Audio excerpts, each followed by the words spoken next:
Aksi pencurian sepeda motor di rumah kos kawasan Ilir Barat 1 Palembang terekam kamera pengawas. Pelaku membawa kabur sepeda motor yang diberi kunci tambahan dengan mengangkatnya keluar pagar. Salah satu penghuni rumah kos sekaligus pemilik sepeda motor menerangkan, pencurian dilakukan saat pagar terkunci dan banyak sepeda motor yang terparkir di halaman. Korban baru mengetahui sepeda motornya hilang setelah akan memulai aktivitas. Pencurian baru kali pertama terjadi sejak 1 bulan ia menempati rumah kos itu. Tidak sadar sama sekali kak, karena sunyi kan, sepi, posisi lagi enak-enaknya tidur.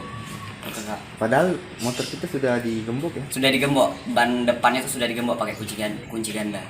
Kalau dari lihat CCTV, cara dia ngambil motor kita seperti apa? Diangkat roda depannya kak, roda depannya diangkat, digeretnya sampai ke pintu keluar. Pagar ya? Iya, badannya tuh agak gemuk.